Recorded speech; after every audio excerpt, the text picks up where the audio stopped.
Deus, que eu seja apenas um canal da Tua mensagem, Senhor, e ministra os nossos corações. Que nesse momento haja reverência, que nesse momento, Senhor, haja atenção, e que, Senhor, nós possamos entender um pouco mais do Teu Evangelho, puro e simples da graça. É isso que eu te peço, Senhor, em nome de Jesus.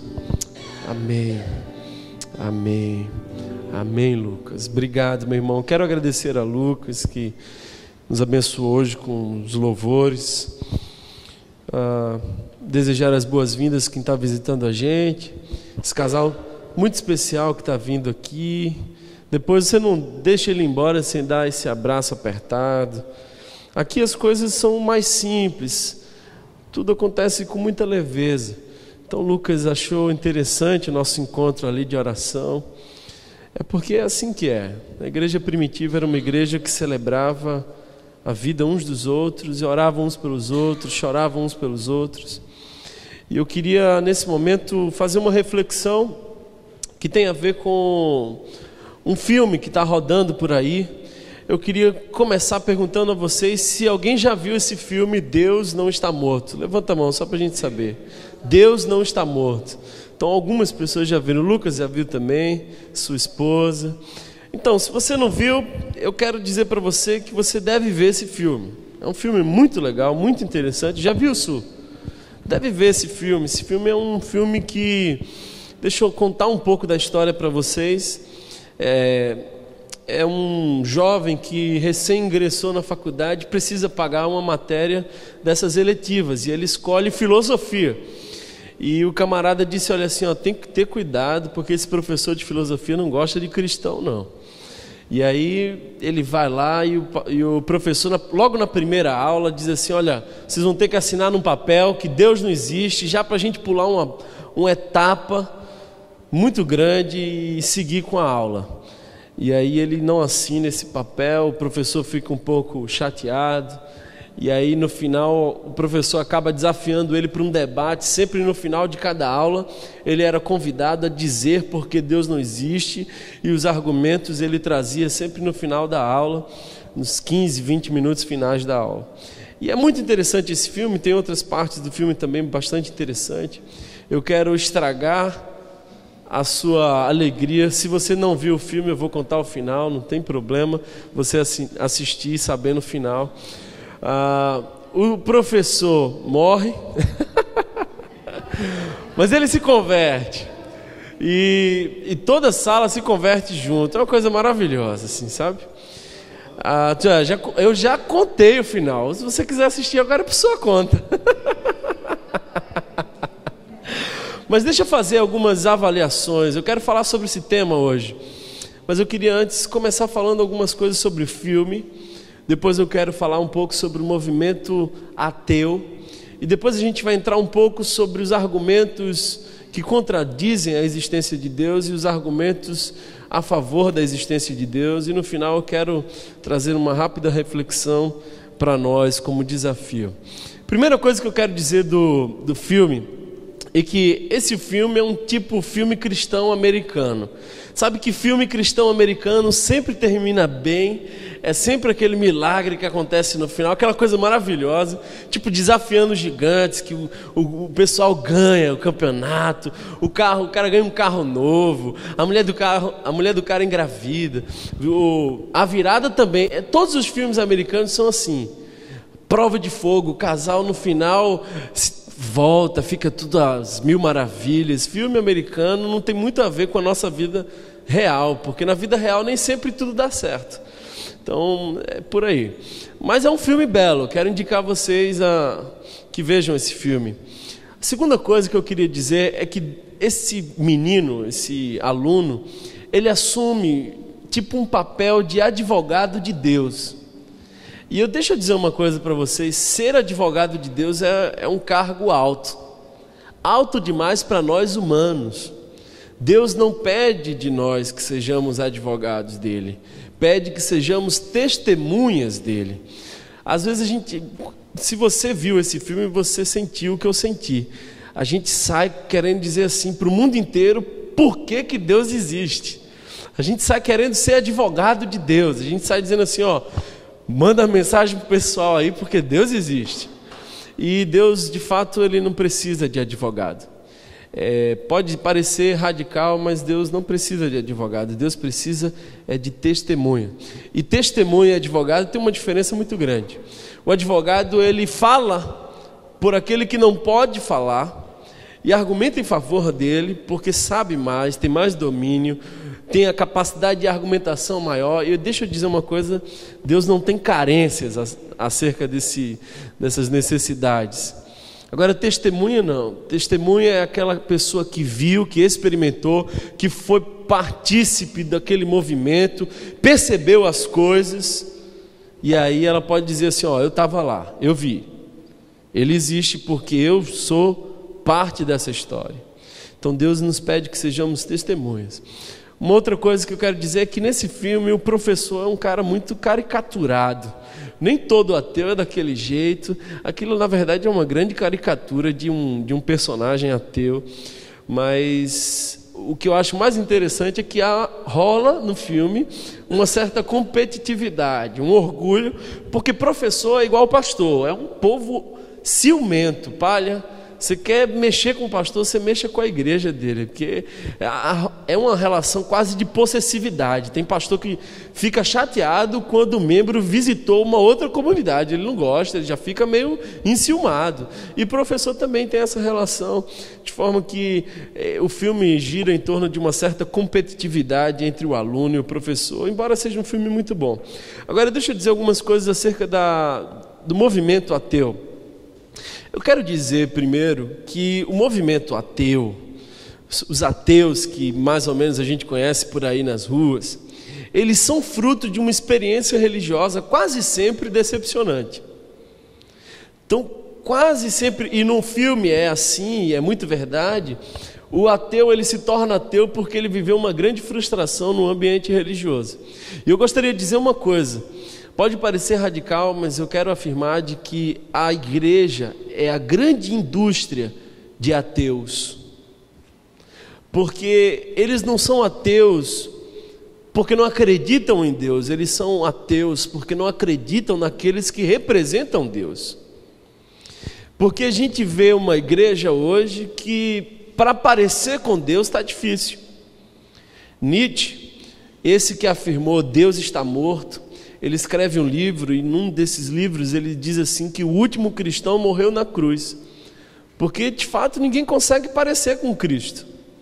Eu discordo dele, mas eu acho que a grande maioria de nós não parece com Jesus. E Gandhi já disse isso certa vez: eu conheço e creio no seu Cristo, eu não creio no vosso cristianismo, porque quem me parece mais cristão é Gandhi, e não os exércitos ingleses cristãos que oprimiam o povo hindu e toda aquela Índia como um todo. Então, os ateus, eles às vezes têm dificuldade de acreditar em Deus, porque têm dificuldade mesmo de aceitar os representantes de Deus.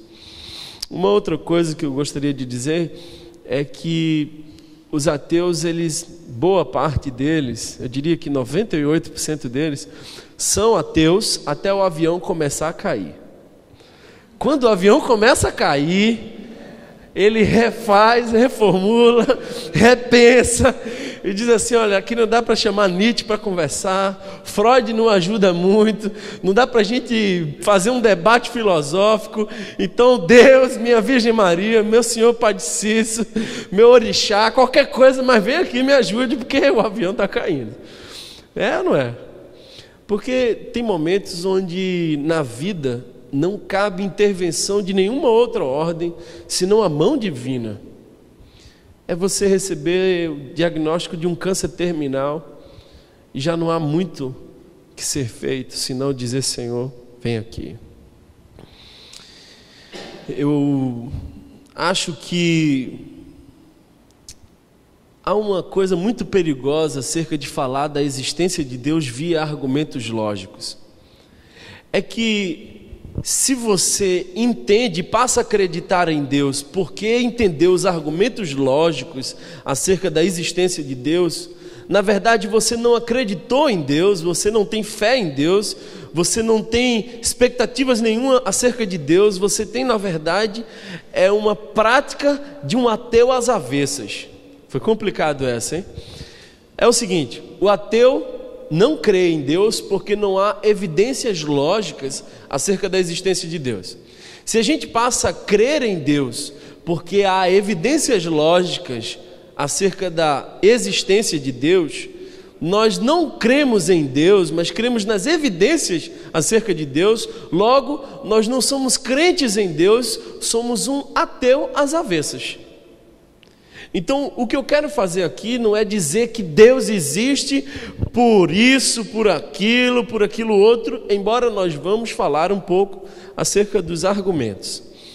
E eu quero começar, na verdade, falando dos argumentos contrários à existência de Deus. E eu separei, na verdade, 3 deles que me parecem mais concretos e inteligentes. O primeiro de todos é o problema do mal.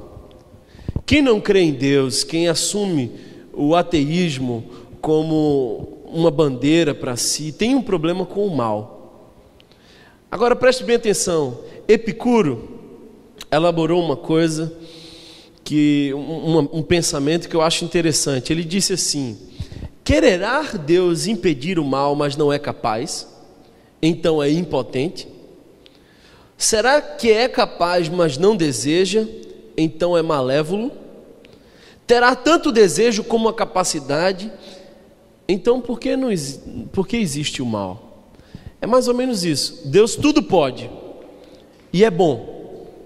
Se Deus tudo pode e é bom, por que existe o mal? Porque se Deus tudo pode, mas não é bom, tudo bem, dá para entender que por que existe o mal. Mas se Deus é totalmente bom e totalmente poderoso, o mal parece que fica sobrando na história. Por que coisas ruins acontecem a pessoas boas, se Deus é totalmente bom e totalmente poderoso? E aí eu quero trazer uma resposta de Santo Agostinho, que diz assim: Deus soberanamente bom não permitiria de modo algum a existência de qualquer mal em suas obras, se não fosse poderoso e bom a tal ponto de poder fazer o bem a partir do mal. Assim, a infinita bondade de Deus pertence permitir males para deles tirar o bem. Você conseguiu entender, Vivi? É o seguinte, o que Santo Agostinho está dizendo é que Deus é tão soberanamente poderoso e bom, de que até as coisas ruins contribuem de forma positiva para o controle e administração soberana de Deus.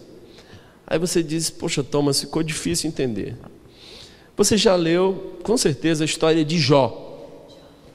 Jó tem uma história interessante, mas deixa eu dizer uma coisa para você: Jó não lia a história de Jó. Você tem que começar a pensar daí, porque quando você começa a ler a história de Jó, você sabe que Deus está no controle, você sabe quem está fazendo aquilo e até onde pode ir, você sabe da conversa. E o que eu acho mais interessante ainda é que, se você não percebeu, quem instiga a conversa, quem puxa o assunto é Deus.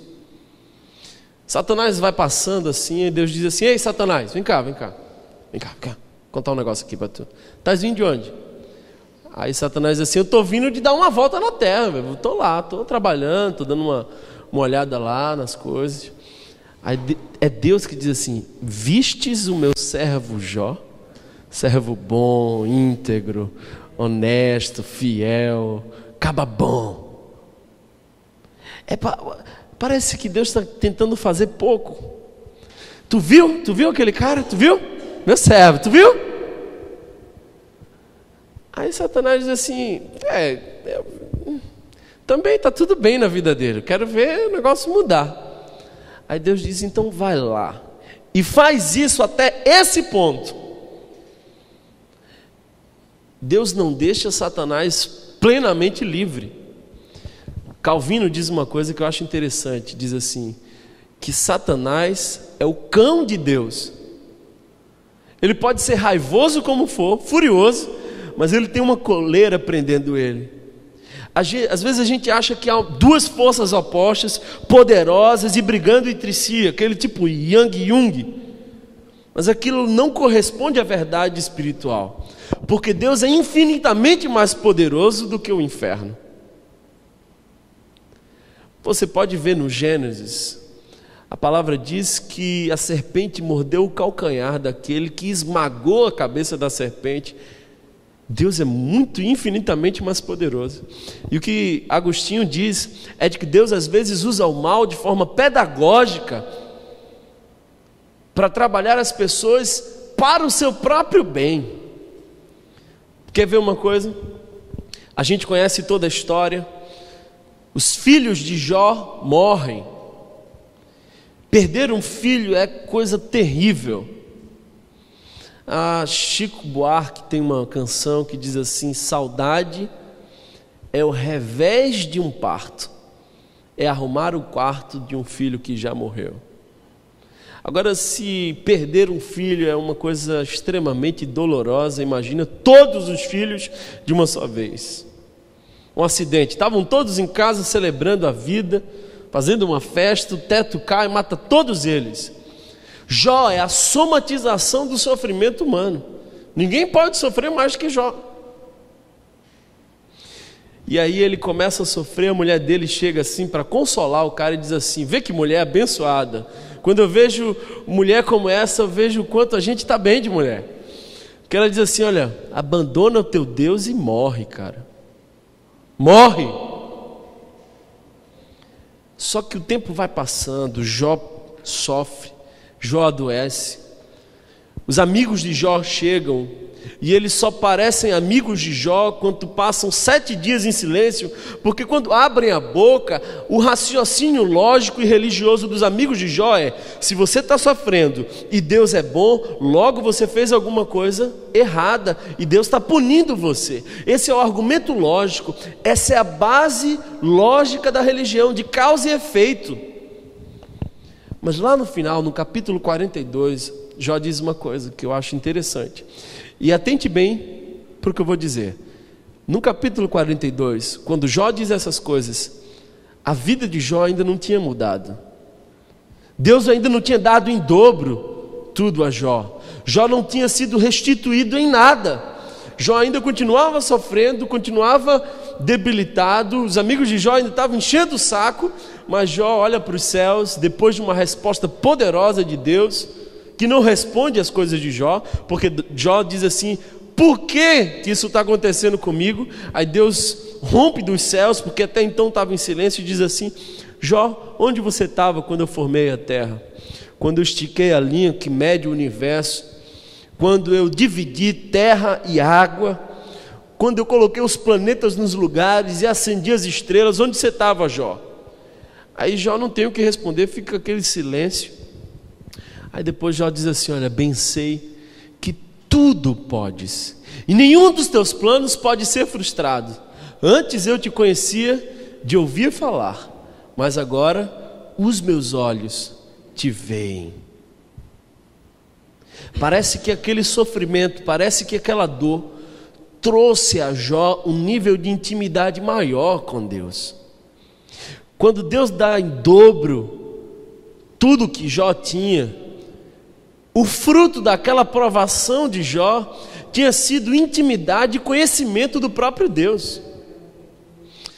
Uma outra coisa que eu acho interessante, que o movimento ateu argumenta, é o conceito de Deus mostrando que é inverificável através de testes científicos. E é verdade, porque não existe nenhuma célula de Deus. Não dá para colocar Deus num tubo de ensaio. Não dá para manipular cientificamente Deus. Não dá para atestar de modo empírico a existência de Deus. Se bem que se a gente pega a metodologia jurídica, que pede testemunhos, que pede fatos concretos, a gente poderia dizer, por exemplo, que um fato concreto da existência de Jesus foram os escritos, os relatos de Flávio Joséfo, um historiador daquela época, um judeu, que não se envolve com o movimento, mas descreve. Como testemunha, além de muitas outras, nós poderíamos dizer 11 homens que deram sua própria vida por acreditar naquilo ali. Agora deixa eu perguntar uma coisa para você: você seria capaz de dar a sua própria vida por uma mentira? Aqueles homens foram possuídos de uma tão profunda convicção acerca da existência de Jesus, e de que Jesus era Deus, e de que Jesus era o Messias e Salvador da humanidade, que eles foram capazes de dar a sua própria vida e morrer por aquela verdade. Uma outra coisa que os teólogos, os ateus, têm um problema grave, é que cada relato de uma religião é diferente e contraditório com a outra. É ou não é? É porque, dependendo da sua religião, o seu Deus se veste de uma forma, age de um jeito, pensa de um jeito. E aí eu quero dizer uma coisa para vocês: Deus, ele tem uma patologia. Ele é claustrofóbico. Deus não cabe em nenhuma religião. Deus não cabe em nenhum pacote religioso. Às vezes eu fico pensando assim: puxa vida, como o movimento evangélico me parece algumas vezes alienado, porque eles acham que quem não é evangélico já está no inferno, porque Deus é evangélico. E existem alguns que dizem assim: Deus não é só evangélico não, Deus é da minha denominação. E aí não dá para conceber isso se você vê do lado de fora. Um outro argumento forte que é usado por aí, parece ter algum sentido, é a teoria de Darwin. É o grande paradoxo. Você manda seus filhos para a escola, aí seus filhos passam de segunda a sexta aprendendo a teoria de Darwin, o evolucionismo. Aí quando ele vem aqui para a escola dominical, ele aprende acerca do criacionismo. E fica um negócio meio louco, não é? E parece contraditório. Deixa eu ler para vocês como Darwin conclui a sua obra acerca da evolução. Presta bem atenção. Há uma grandeza nessa visão da vida, com seus vários poderes, tendo ela sido lançada como o sopro da vida originalmente pelo Criador, em poucas formas ou em uma, e que, enquanto este planeta vinha orbitando de acordo com a lei da gravidade estabelecida, a partir de um início tão simples, inúmeras formas, cada vez mais belas e maravilhosas, foram e continuaram evoluindo. Você entendeu? O que Darwin está querendo dizer é que as espécies elas começaram a se organizar e reorganizar, e evoluir e se adaptar. Mas Darwin em nenhum momento diz que elas surgiram do nada. Darwin atribui ao sopro do Criador. Às vezes a gente fica brigando com a ciência, mas a ciência é um instrumento que Deus criou. Às vezes a gente tem que parar de ser legalista, sabe? A gente tem que parar de brigar por bobagem. O Gênesis não foi escrito de forma científica para dizer como tudo aconteceu. É tão simples, e Deus é tão simples, que se descreve assim: haja luz, e houve luz. Não dá para dizer como foi. Eu fico imaginando assim, que quando a voz poderosa, e a mais poderosa de todas, diz haja luz, milhares de estrelas e cosmos e as coisas inteiras no universo começaram a conspirar em favor da luz. Mas isso é simples no Gênesis: haja luz e houve luz. Agora deixa eu dizer uma coisa para vocês. Alguns argumentos acerca da existência de Deus.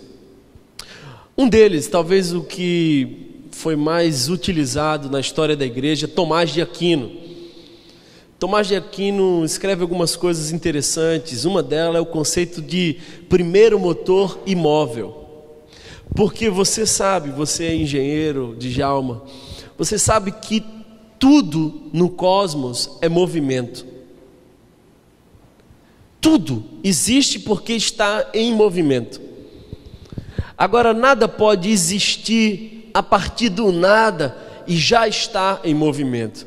E o que Tomás de Aquino diz é que precisa existir um motor imóvel que ponha todas as outras coisas para funcionar. É a causa primária. Tudo é causa secundária no universo. Uma coisa que dá início a outra, que dá início a outra. Deus é a causa primária disso tudo. É a inteligência organizadora. E eu acho isso interessante, porque sabe de uma coisa? Atribuir a existência do universo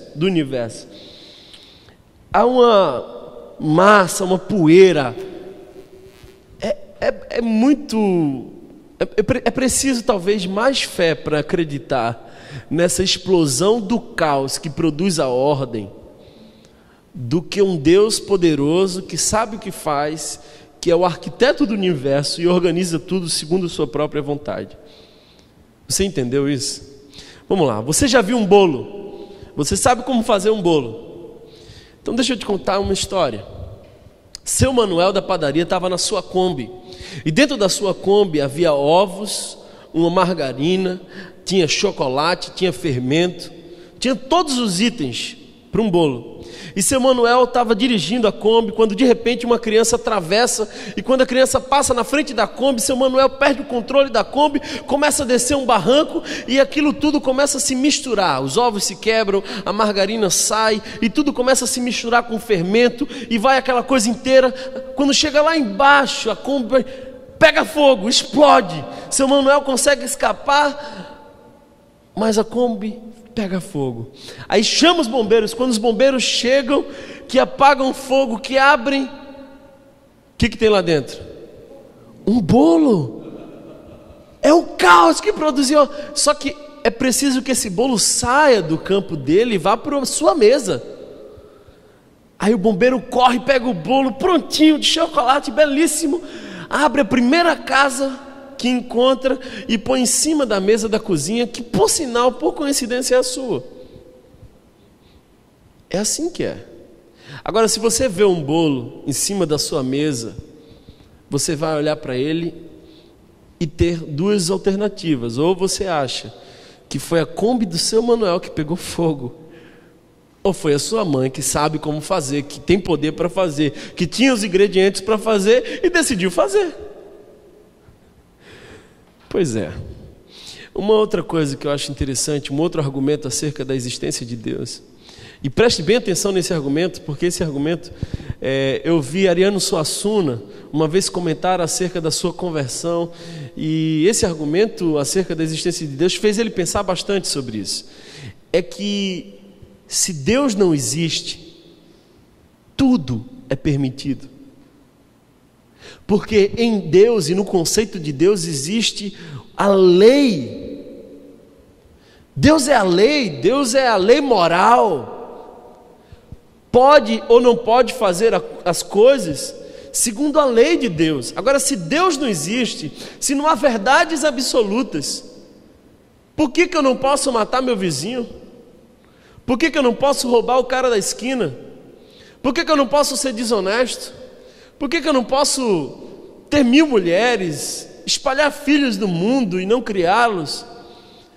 Se Deus não existe, não há verdades absolutas, tudo é permitido.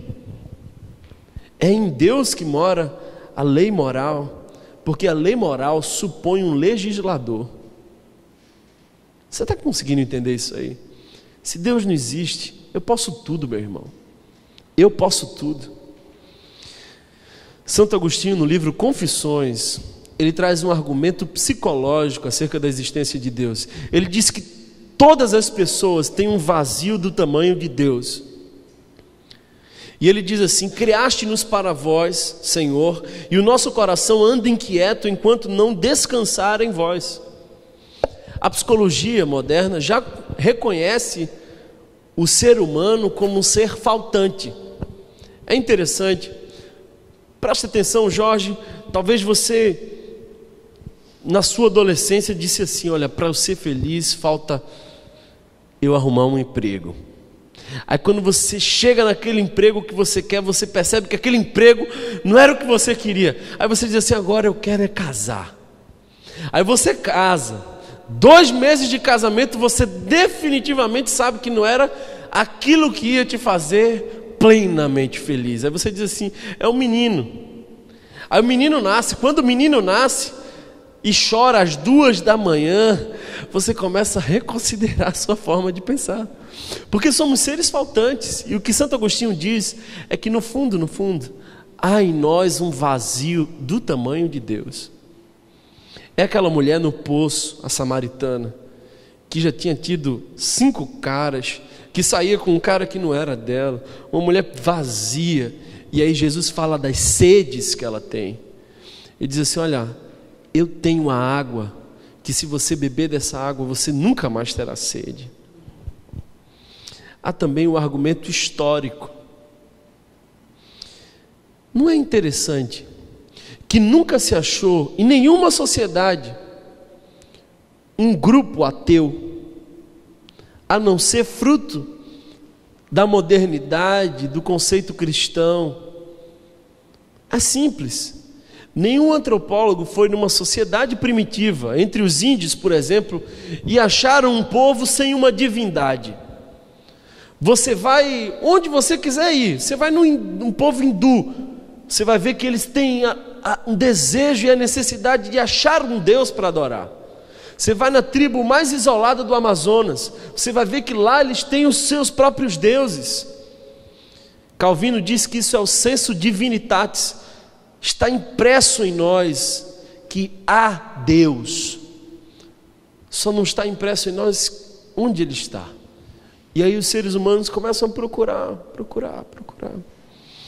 Eu queria ler com vocês um texto em João capítulo 3.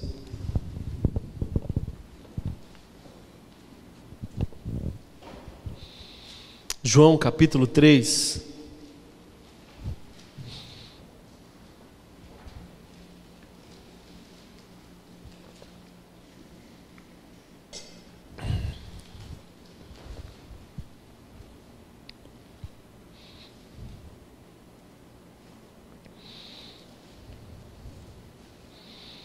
Todos acharam? Versículo 1 em diante. Havia entre os fariseus um homem chamado Nicodemos, um dos principais dos judeus. Este, de noite, foi ter com Jesus e lhe disse: Rabi, ou mestre, sabemos que és mestre vindo da parte de Deus, porque ninguém pode fazer estes sinais que tu fazes se Deus não estiver com ele. A isto respondeu Jesus: em verdade, te digo que se alguém não nascer de novo, não pode ver o reino de Deus. Perguntou-lhe Nicodemos: como pode um homem nascer sendo velho? Pode porventura voltar ao ventre materno e nascer a segunda vez? Respondeu Jesus: em verdade, te digo que quem não nascer da água e do Espírito não pode entrar no reino de Deus. O que é nascido da carne é carne, e o que é nascido do Espírito é Espírito. Não te admires de eu te dizer: importa-vos nascer de novo. O vento sopra onde quer, ouves a sua voz, mas não sabes de onde vem, nem para onde vai. Assim é todo aquele que é nascido do Espírito. Então lhe perguntou Nicodemos: como pode suceder isto? Acudiu Jesus: tu és mestre em Israel e não compreendes essas coisas? Em verdade te digo que nós dizemos do que sabemos e testificamos o que temos visto, contudo não aceitais o nosso testemunho. O que esse texto tem a ver com tudo que falamos até agora? Esse é um cara da lei, esse é um teólogo, esse é um cara das lógicas, esse é um cara dos argumentos, e ele encontra Jesus, acha Jesus um ser muito interessante que foge à sua realidade e vai ao encontro de Jesus. A palavra Nicodemos significa a cara do povo. E ele era esse representante. Ele não podia se expor procurando Jesus de manhã, não podia se expor procurando Jesus em público. Então ele vai na calada da noite, porque ele precisa tirar uma dúvida, entender uma coisa que ele ainda não conseguia ter entendido. E aí ele vai perguntar para Jesus: olha, Jesus, deixa eu dizer uma coisa para você. Sabemos, e ele começa com a palavra sabemos, que és mestre vindo da parte de Deus, porque ninguém pode fazer esses sinais que tu fazes se Deus não estiver com ele. Sabe o que Nicodemos faz? Nicodemos usa a lógica da ação e reação. Jesus faz o que ele nunca jamais viu ninguém fazer. Logo, Jesus está dotado de uma capacidade extra-humana, extra-física. Se Jesus faz o que nenhum homem pode fazer, logo ele é da parte de Deus. Agora, se eu ou você fosse Jesus, a gente ia dizer: oh, que bênção, Nicodemos, você reconheceu? Maravilha, é verdade, eu sou de Deus. Mas eu acho interessante porque Jesus diz assim: olha, Nicodemos, em verdade eu te digo, se você não nascer da água e do Espírito, você não pode ver o reino de Deus, nem experimentar essa realidade. Às vezes a gente pensa que água e Espírito está falando de batismo, e está falando do que a gente recebe quando encontra Jesus. Mas o reverendo Caio Fábio vai muito além, e eu acho interessante esse pensamento, porque não fazia sentido para Nicodemos o batismo naquele momento. O que Jesus está se referindo é trazer dois elementos da fundação do mundo, quando o Espírito pairava sobre as águas. É como se Jesus estivesse dizendo: você tem que experimentar um Gênesis na sua vida, você tem que recomeçar, você tem que voltar lá do início. É por isso que ele traz a expressão nascer de novo, porque tudo que ele tinha construído de forma religiosa não lhe servia para experimentar Jesus. Sabe por quê? Porque o mecanismo da religião é o mecanismo lógico de causa e efeito. Você é bom, faz coisas boas, logo Deus te ama. Você quer que Deus faça algo, você precisa primeiro agir em favor dele, para que ele responda a você. A religião é um mecanismo lógico, e é lógica barata. É causa e efeito, é ação e reação. Ele olha para Jesus e diz assim: Jesus, eu percebo que você é da parte de Deus, porque eu vi coisas que eu não vejo em lugar nenhum, e se você provoca isso, você é de Deus. Aí, deixa eu dizer uma coisa, Jesus chega assim e diz para ele: ó, Nicodemos, você precisa experimentar algo novo, Nicodemos, algo novo. Você precisa ter um Gênesis dentro de você. E aí Jesus diz assim: olha, o vento sopra onde quer, ouves a sua voz, mas não sabes de onde vem, nem para onde vai. Nicodemos chega dizendo o quê? Sabemos que és da parte de Deus. E aí Jesus diz assim: o vento sopra, e o vento você só pode sentir, porque você não sabe para onde vai, não sabe de onde veio, você não enxerga. É assim a vida com Deus. Por que eu estou dizendo isso? Porque essa passagem de Nicodemos nos ensina de que no Evangelho nós não precisamos entender para crer, nós precisamos crer e experimentar, para que as coisas de Deus se façam claras em nós. Sabe quando é que você vai ganhar um professor de filosofia via argumentos? Nunca. Porque o professor de filosofia vai ficar orgulhoso daquilo, vai se encher de raiva, vai procurar mais argumentos ainda. Não há debates que convençam. Sabe quem convence? É o Espírito Santo. Eu moro perto do Mercado da Madalena, e deixa eu dizer para vocês, lá tem um arrumadinho bom danado. De vez em quando eu vou lá, se você não provou, eu te convido, você paga. E aí olha só, deixa eu dizer uma coisa, arrumadinho, é feijão macaça, vinagretezinho, farofa, pode ser de charque ou carne de sol. O que eu disse aqui do arrumadinho? Eu disse sobre o arrumadinho. Foi ou não foi? Agora me diz aí, qual é o gosto do arrumadinho que eu estou te dizendo? Me diga. Qual que é o gosto do arrumadinho que eu estou te dizendo? Porque para saber o sabor, você precisa experimentar. Deus não é para ser acreditado, Deus é para ser experimentado. O problema, irmãos, é que muita gente por aí acreditou em Deus e ficou ali mesmo. A igreja está cheia de pessoas que acreditaram em Deus e ponto final. O que eu quero dizer para você é que Deus tem expectativas de que você experimente Ele, de que você vá além da lógica de causa e efeito, de você parar com esse mecanismo religioso de dizer, eu sei que existes e és da parte de Deus. Jesus quer ser experimentado por você. Se você conhece a Deus, se você tem intimidade com Deus, se você ouve a voz de Deus, as pessoas podem chegar para você e dizer assim, olha, eu tenho todos os argumentos possíveis para te dizer que Deus não existe, e você dirá bobagem, porque será para você como se alguém tentasse te convencer de que a tua mãe não existe. Você sabe por que você não acreditaria jamais de que a sua mãe não existe? Porque você sabe quem ela é, você sabe seu cheiro, sabe o seu carinho, conhece a sua voz, seu jeito de falar. Você tem intimidade com sua mãe. Deus quer ter intimidade contigo. É por isso que muitas vezes a gente vê pessoas entrarem no curso de filosofia e perder a fé. É porque achou um outro argumento.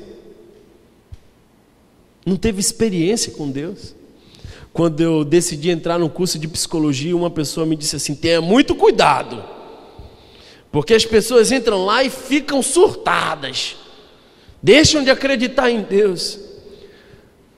Mas me diga uma coisa, como é que eu ia deixar de acreditar num Deus que me chamou desde o ventre da minha mãe?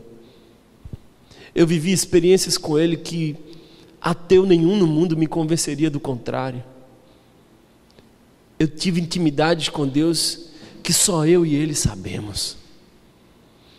Eu o conheço não só de ouvir falar, mas os meus olhos veem. Tem momentos marcantes de Deus no meu coração que eu vou levar comigo até o último dia de minha vida. Eu lembro bem uma tarde onde eu estava deitado numa rede, dormindo, e eu ouvi a voz do Senhor dizendo, acorda, e vai a tal lugar e prega tal palavra. E eu levantei todo arrepiado e não entendi o que estava acontecendo. Tomei banho rápido, corri. Quando cheguei num círculo de oração, era uma igreja bem pequena, sentei no último banco, e a mulher levantou e disse assim, agora nós vamos encerrar nossa reunião. E eu baixei minha cabeça e disse assim, Deus, que onda é essa? Não foi tu que me trouxestes até aqui? E aí uma senhora que eu nunca jamais vi na minha vida, lá na frente, começou a falar uma língua estranha e veio em minha direção e me pegou pela mão e me levou no púlpito e disse com a igreja inteira, eu ainda quero falar. E eu era um menino, tremendo de medo, que abria a Bíblia e não sabia o que falava. Falei 15 minutos e vi milagres acontecerem. Eu vi uma mulher vomitar uma enfermidade ali na minha frente e muitas outras pessoas serem tomadas pelo Espírito Santo. E me convençam do contrário e me digam que aquilo não era Deus. Esses argumentos não me servem de nada, porque causa e efeito. Eu conheço Deus e sei que Ele existe porque Ele está aqui, e eu sinto, o vento sopra onde quer, e eu sinto o vento, eu não vejo o vento, eu sinto o vento, eu não sei para onde vai, mas eu vou junto. A minha última pergunta hoje, minha irmã, meu irmão, é se você sabe acerca de Deus, ou se você tem vida e experimenta Deus. Porque o que Jesus disse para Nicodemos foi, tu és mestre em Israel e não sabe essas coisas? Tu frequenta a igreja não sei quantos anos e não me experimentaste? Vida com Deus é para ser experimentada e não estudada. Deus não te chamou para saber sobre, Deus te chamou para saber o gosto, ouvir a voz. Eu lamento profundamente que as nossas igrejas hoje sejam cheias de pessoas vazias, irmãos e irmãs que saberiam com autoridade teológica dizer as coisas acerca de Deus, mas não têm experiências com Ele. O que Deus está te dizendo hoje é: saia da superficialidade da religião, de causa e efeito, e mergulha mais profundo no Espírito, porque Deus quer se revelar a você. Está na hora de você experimentar Deus, de provar dele, de saber sabor. Feche seus olhos, irmão. Eu quero, em nome de Jesus, orar pela sua vida agora. Nós estamos terminando esse encontro. Eu gostaria de que você pensasse: Deus quer ser provado por você, quer ser experimentado, quer te fazer testemunha, quer te dar histórias. Deus te chama hoje pelo nome. Deus sabe quem você é. Talvez Deus esteja te dizendo que chegou o tempo de você parar apenas de ouvir acerca de Deus e ver Deus em sua vida. Em nome de Jesus, o Espírito Santo te manda chamar para um nível de intimidade mais profundo com Deus, de quebrantamento. Quem conhece Deus sabe o que é você chorar sem sentir dor, se arrepiar sem sentir frio, ouvir a voz do Espírito Santo sem ser esquizofrênico, sentir um queimou aqui dentro e não é azia, irmão, é o fruto do Espírito em nós agindo. Eu quero te chamar para que Deus te leve a um nível de intimidade mais profundo. Chega de falácia, chega de lógica, chega de filosofia, é experiência com Deus, irmão. Em nome de Jesus, o Espírito hoje te convida a experimentar o Senhor Jesus.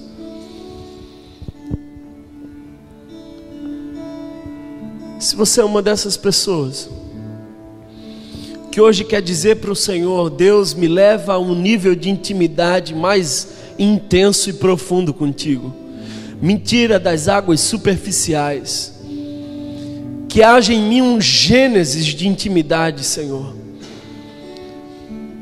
Pai, eu quero ouvir a tua voz, eu quero ser teu amigo. Eu não quero um Deus para ser acreditado, eu quero um Deus que eu o conheça e experimente dele todos os dias. Em nome de Jesus eu oro para que haja quebrantamento em seu coração. E se é isso que você deseja, fica em pé, eu quero orar por você. Nós vamos terminar orando por isso. Mas só fica em pé se você disser hoje ao Senhor: Deus, eu quero mais intimidade contigo. Eu não quero um Deus para ser acreditado, não. Eu quero um Deus para ser experimentado. E mesmo que todos os argumentos do mundo lhe digam o contrário, você não pode negar, porque você o conhece. O vento sopra onde quer, ninguém sabe de onde vem nem para onde vai.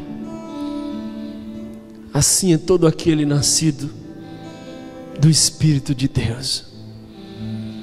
Senhor Jesus, essas pessoas que ficaram agora em pé, Senhor, sinalizam visivelmente para mim e para ti, Deus, que entenderam a mensagem, foram tocados pelo teu poder. Eu te peço em nome de Jesus, Senhor, que as tire da superficialidade de saber sobre Deus e leve, Senhor, um nível de intimidade que elas possam experimentar Deus em suas vidas.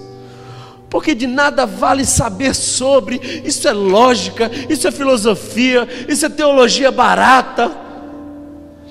Deus, eu te peço nesse momento que tu incendeis cada coração aqui, Senhor. Que tu dês, Senhor, os teus dons, conforme o teu Espírito Santo quer fazer.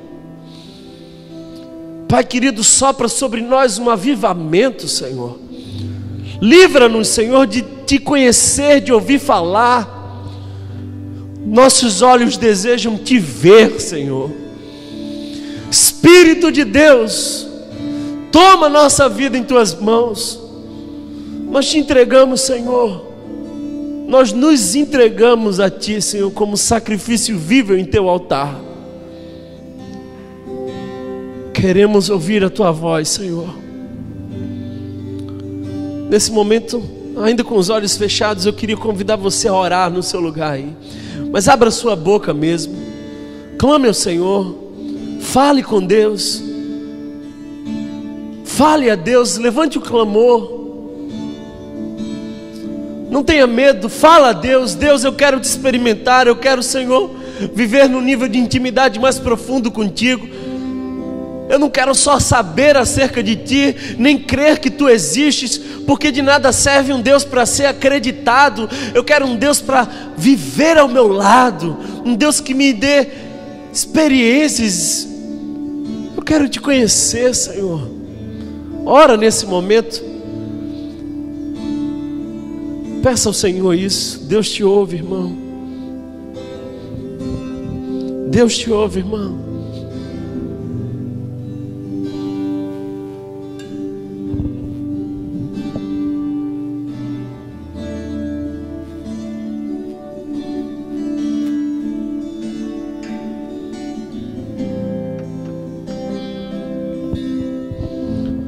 Senhor Jesus, leva-nos além, Senhor. Que possamos mergulhar nos rios mais profundos do Teu Espírito. Que possamos Te ouvir, que os nossos olhos Te vejam. Ai de nós, se passarmos nossa vida inteira ouvindo falar a Teu respeito. Seria o nosso fim, Senhor. Nós queremos Te ouvir falar. Se você tem esse desejo, eu queria que você se aproximasse e comungasse. Nós vamos ministrar a Eucaristia de forma diferente hoje. Se aproxime dos elementos, do pão, do vinho, em oração, e diga: Deus, eu quero provar uma vida contigo, Senhor. Eu quero que os meus olhos Te vejam. Encha-me com Teu Espírito Santo. Amém. Venha, saia do seu lugar. Vamos celebrar a Eucaristia desse modo hoje. Aleluia.